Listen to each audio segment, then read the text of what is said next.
Listen closely because your soul is currently screaming and you've learned to ignore it. Imagine a soldier coming home from a terrible war. Their brain is wired for landmines and snipers. When they get home, a car backfires and they hit the dirt.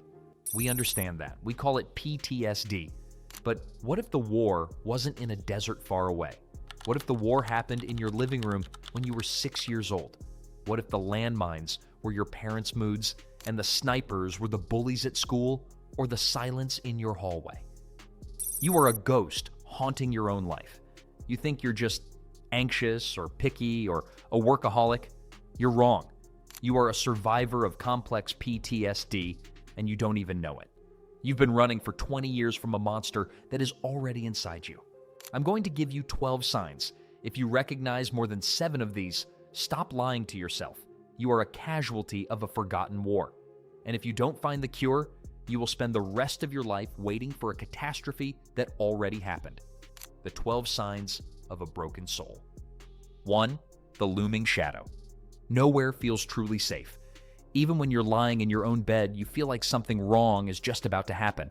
You're constantly waiting for the other shoe to drop, for a sudden mistake to ruin your life, for a bad phone call to arrive, or for everyone to realize you aren't as together as you look. Logic can't save you from this feeling because your brain isn't thinking. It's bracing for impact. 2. The human statue.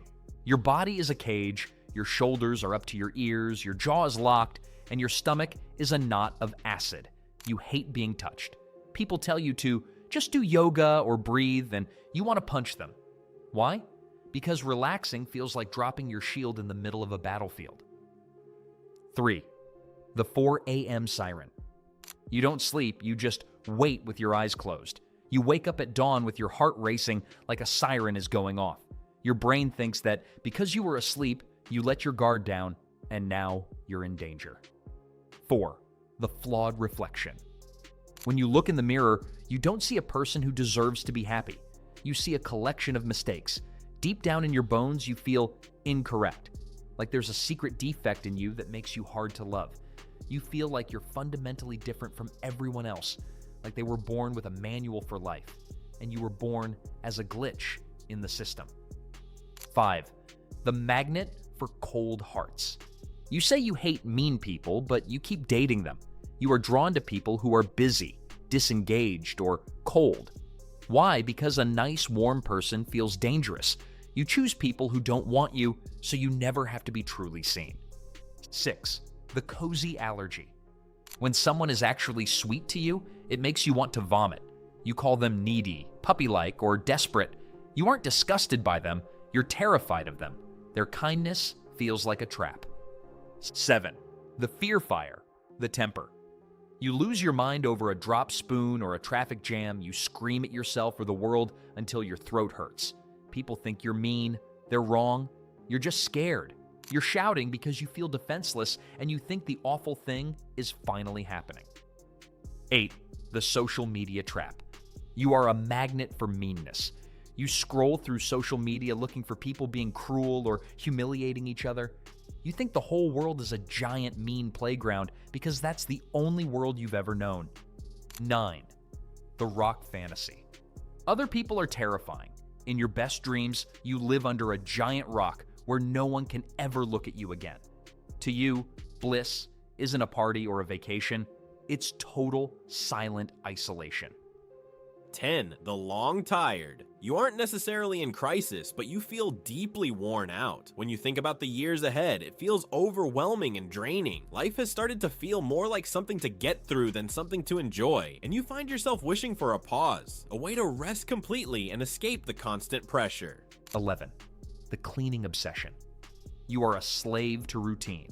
If one thing changes, if a plan is canceled or the kitchen is messy, you feel like your whole life is crashing down.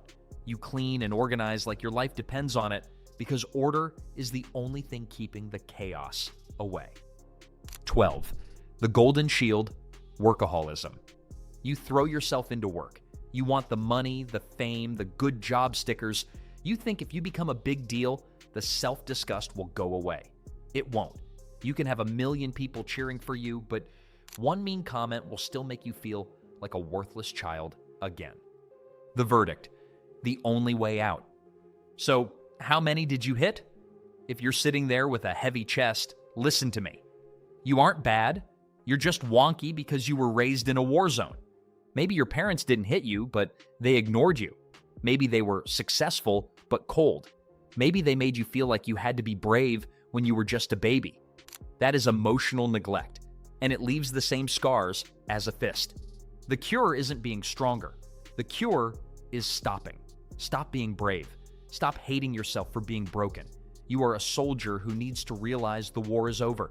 You need to find someone, a therapist, a guide, who can help you look at that tiny scared child you used to be and finally give them the one thing they never had: love. You spent 15 years learning to hate yourself.